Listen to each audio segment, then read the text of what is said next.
Welcome to Self-Publishing Made Easy YouTube channel. And today we're going to be going over the Think and Grow Rich by Napoleon Hill book review summary that we're providing for the preface and chapter 1 of the book. So let's dig right in. We're going to be covering today a 5-part quick overview, the important thoughts from the author, the preface, chapter 1, the first few pages of chapter 1, and then we'll give you an opportunity to check out our free website, our not free website, but our free templates that we're providing on our website. And then we're going to also tell you about our handout notes that we've made available and created just for you. Alrighty, so let's go dig right in. For the introduction, the reason for the book review summary that we created for Think and Grow Rich. I went through the audiobook version around the middle of last year and we took some notes, but I felt like having the actual book in my hands, the paperback, would give me a much better feel of the book, and it did. It really did. So that's why we're bringing it to you. It's a classic book. It sold over 100 million copies, and people have created a tremendous amount of wealth as a result of reading this book. And we just want to bring some of the key notes from the book to you. 5-part quick overview. So for the book cover, first impressions, the caption of the book title, and I just want to point out that I have the 2005 edition. That's what I bought. The caption of the book title up in this section right up here. Let me just enlarge that for you guys so that maybe you can see it a little bit better. Says over 15 million copies sold worldwide. Now, of course, that was prior to the 100 million copies that were sold, of course. So, but back when they printed this particular version, it was over 15 million copies sold. So that's the first impression. That's the first thing I saw when I got the book, was that, and I thought, man, that's amazing. And then when I did research and I found out it was 100 million copies sold after 2005, then that just took it to a whole new level. Number 2, important information. The things that I initially noticed about the book was, number 1, it looks like we have the updated, revised version of the book. There have been so many editions, so many different versions, but the one that I have for the 2005 edition is over 250 pages. So that's a second thing. Then third, it seems to match the audio book almost to the letter. Number 3, about the author. He lived from 1883 to 1970. And he put this book out in 1937. I have 1939, but I'll correct that. It was 1937. So that's number 3. Number 4, additional thoughts. Unable to provide the exact number of copies, but like I said, over 100 million. And of course, I gave it a 5-star rating. Important thoughts from the author. A few key thoughts before we dive into the preface. 1, the author says to read this book 3 times. So once is not enough. It contains a wealth of information. This book helps to ignite the power of thought to achieve any goal, not just financial goal. I know it's focused on, money, but I found through reading the book that you can accomplish any goal you set out to achieve. Number 2, Napoleon calls the head of the universe infinite intelligence. And I'm guessing this way people can't say they're unable to follow the book or identify with the book because of their own personal preference of what they believe the creator should be called. But I feel like he called it infinite intelligence so that anyone would be able to follow. Number 3, this book review summary encompasses the 13 principles outlined in the book. A key theme of Think and Grow Rich 13 principles is that thoughts are things. Hill starts out with a dissertation on thoughts in chapter 1, and then he gets into the 13 principles by starting with desire in chapter 2. The preface. This book is based, like I said, on 13 principles that you can use to achieve any goal. And there's more than one preface. So we're going to be articulating our thoughts based on the original preference, and that's what it's called. And I want to also emphasize that although it might not be immediately evident from the quote above about thoughts being things, that the principles outlined in the book directly correlate with your financial success. So let me just read this real quick. Every chapter of this book mentions the money making secret that has made fortunes for more than 500 exceedingly wealthy people whom I have carefully analyzed over a long period of years. So that's a quote from the original preference from Hill. Okay, Hill lists out 16 names of people who have amassed huge fortunes based on the Carnegie secret. And, people like Ford and Alexander Bell. And this quote below is concerns the Carnegie secret. And I'll be referring to the Carnegie secret throughout this book review summary as we go through the chapters. And I'm just going to go ahead and read this quote, this excerpt from the book. These names represent but a small fraction of the hundreds of well-known Americans whose achievements, financially and otherwise, prove that those who understand and apply the Carnegie secret reach high stations in life. All the people I have known who have been inspired to use the secret have achieved noteworthy success in their chosen calling. I have never known any person to distinguish himself or to accumulate riches of any consequence without possession of the secret. From these two facts, I draw the conclusion that the secret is more important as a part of the knowledge essential for self-determination than anything one receives through what is properly known as education. All right, so this is again is an excerpt from the preface, the original preface, and it says, as a final word of preparation, may I offer one brief suggestion that may provide a clue to recognizing the Carnegie secret.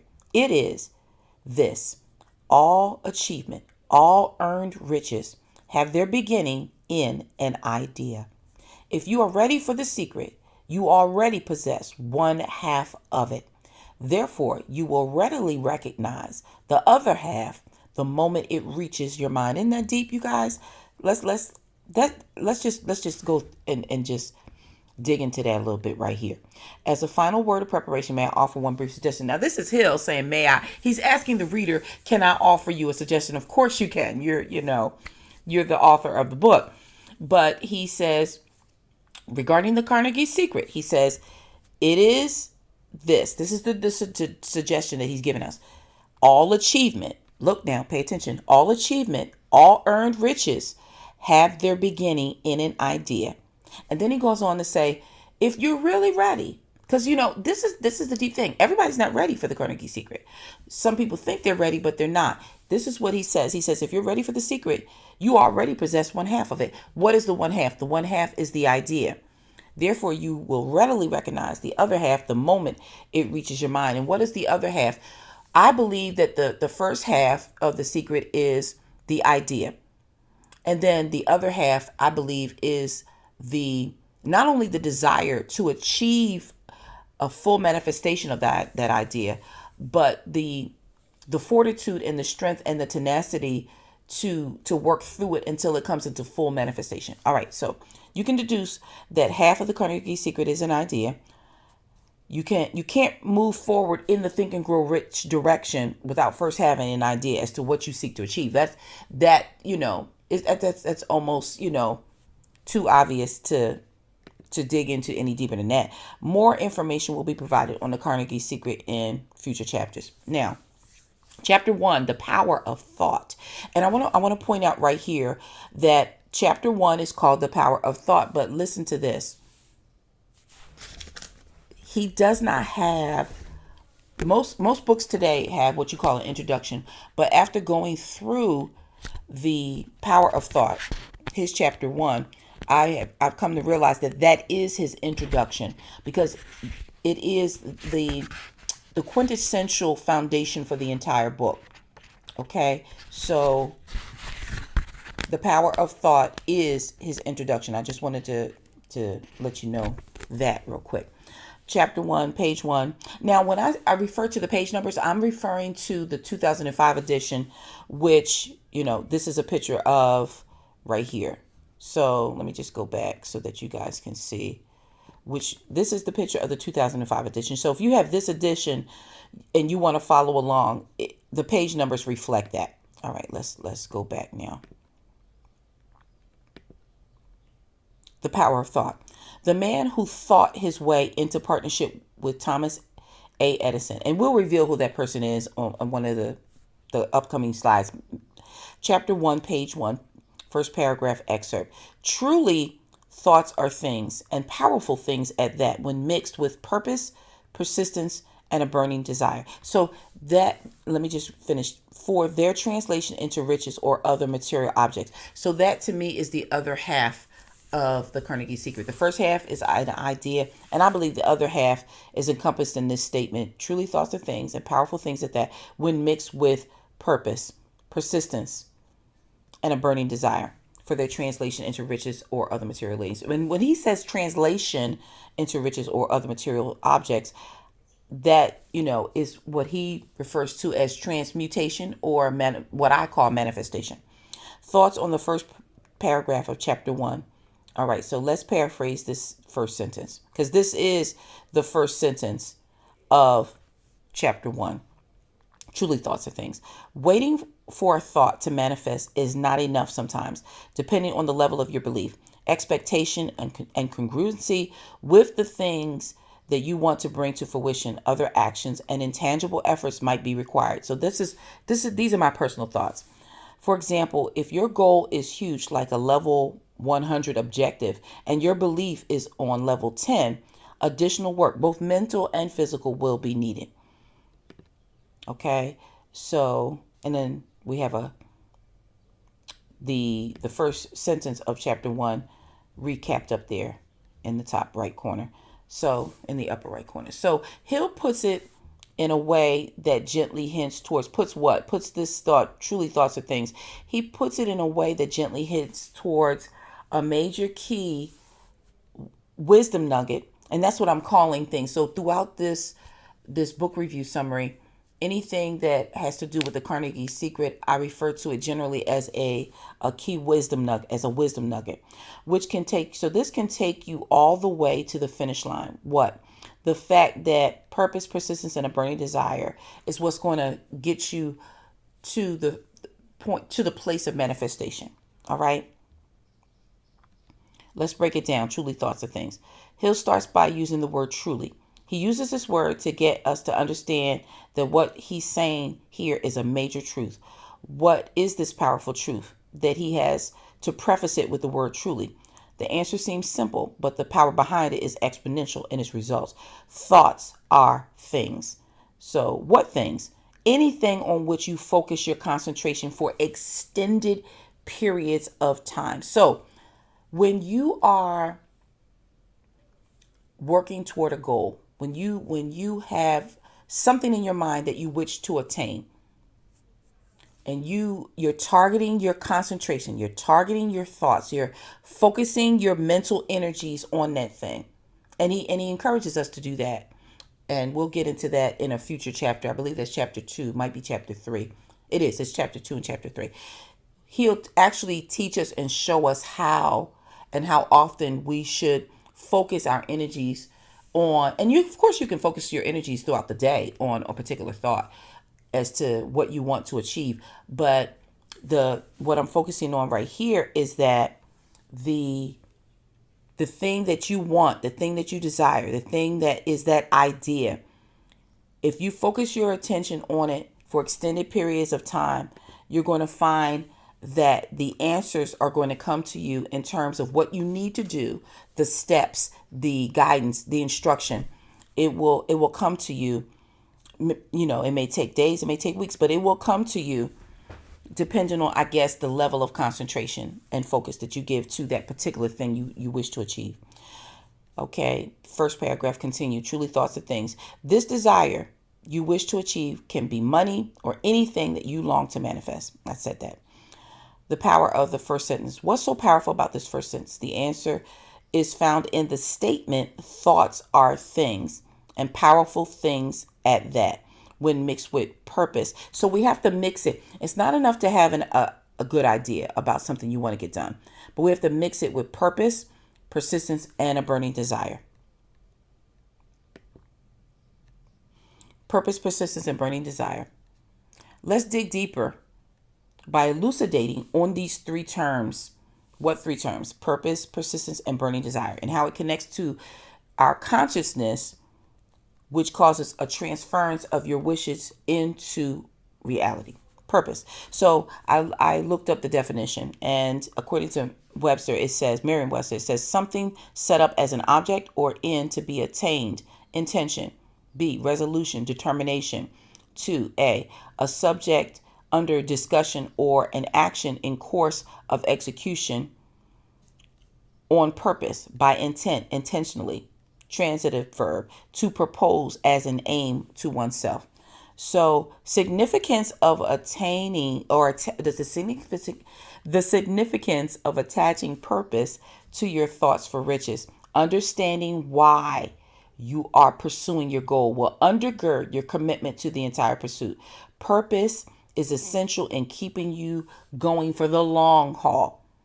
Because if you really want something that's like on a level 100, 9 times out of 10, it's not going to be something that you'll be able to achieve in a week or a month. This may take a year. This may take 2 years.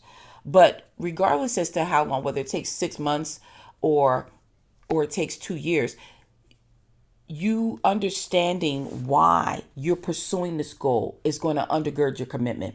Purpose is essential in keeping you going for the long haul. As you go through the motions, maintaining a purpose-driven mindset will cause you to perpetually benefit from the force of your efforts. So truly meaningful results achieved in life are usually accompanied by some serious reasons for starting the endeavor in the first place. Those are my thoughts concerning purpose as the first of the three terms that we're digging into. So, number 2, persistence. Regarding persistence, Hill is talking about the kind of consistent perseverance that will take you all the way to the finish line or your wish fulfilled. Depending on the bigness of your wish, your efforts might require courage, a never say can't attitude, in addition to lots of follow up and follow through. Number 3, burning desire. It's one thing to want something. It's another thing to have a burning desire. When it's a burning desire, you don't give up easily. You don't change your mind about whether you want it. When it's really a burning desire, you can't shake it off. It's on your mind day and night, 365 days a year, which raises the question, how bad do you want this? Is it a fleeting fancy or a true burning desire? Edison's biographical sketch. I thought before we get into the Edward C. Barnes and Thomas Edison story, I thought it would be a good idea just to give a little bit of background about Edison. He lived from February 11th, 1847 to October 18th, 1931. One of the most famous and prolific inventors of all time, Thomas Alva Edison exerted a tremendous influence on modern life, contributing inventions such as the incandescent light bulb, the phonograph, and the motion picture camera, as well as improving the telegraph and telephone. And there's a picture of Thomas Edison right there with the light bulb. An additional note, Thomas Edison's 1,093 patents are the most on record. And also, he was partially deaf. I just wanted to point those things out. Edward C. Barnes desired to do business with Edison. Edwin Barnes was a regular person of meager means before he met Thomas Edison. The following slides recap the story in the book about how Edwin swiftly rose up the ranks in Edison's employ.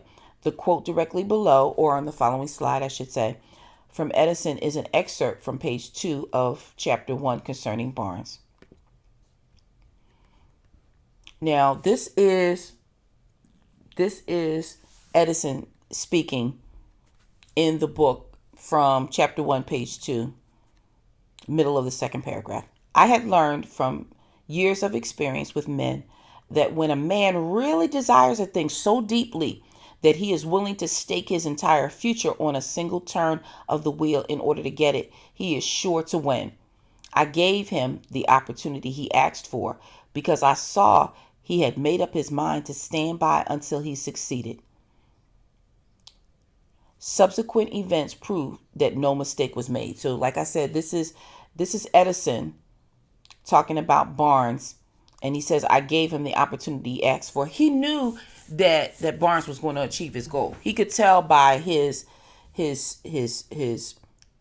determination. He could tell by the look on his face. He could tell by what, he was willing to sacrifice, and we'll get into that because he did make sacrifices. And it's amazing that Thomas Edison knew this right off the bat. He didn't need to spend weeks and months with him. He knew right from the very first time he met with him, because he had a meeting with him initially before he brought him on board into his company. This paragraph speaks volumes about the philosophy of definiteness of purpose that Hill refers to in his book and in his other writings. I immediately see three important keys to these sentences. Number one, experience taught Edison to take notice of people who are fully committed and unwavering in their desires to achieve their goals. Number two, when people are willing to stake most, if not all of their time, money, and efforts toward an endeavor, help or get out of the way because they're going to make it happen. So either help them or get out of their way because it's going to happen. Number three, an ever-abiding strong desire can make what seems impossible happen regardless of interference and challenges. From the page 2 excerpt above, we can glean the following key messages. Edwin Barnes was so determined to work with Edison that he boarded a freight train to meet Edison. He didn't have the money for a regular train ticket, but he didn't let that stop him. This effort would fall under the two categories of persistence and desire. Here's another wisdom nugget. Barnes showed how he pursues his desire to the place of almost chasing after it. Isn't that amazing? So before he even had his first meeting with Thomas Edison, he knew that he had to make sacrifices. So instead of boarding a regular train with a regular train ticket, he boarded a freight train because he didn't have the money for a ticket. But he didn't let that stop. He didn't let the fact that he didn't have money, he didn't let that stop him. Chapter 2, page 2, middle of second paragraph. When you're willing to wait, even if it means waiting many, many years, you won't have to wait very long. Your willingness to wait is evidence of your determination to see it through. Barnes' purpose during all the months that had gone by while he was working with Edison had become an all-consuming obsession. And what was the obsession? The obsession was he wanted a partnership. Barnes wanted a partnership with Edison. He knew that before he met him. He knew that before he boarded the freight train. He knew that because that was his burning desire. He wanted to be on the level of Edison, although he was poor and Edison had a company at that time and was making money. He wanted to be in a partnership with Edison, and he wasn't going to let anything stop him. All right. We got through it. Free templates are available. You can obtain free templates which align with Napoleon Hill's Think and Grow Rich book. We've constructed these just for you, and you can check them out at www.self-publishing-easy.com.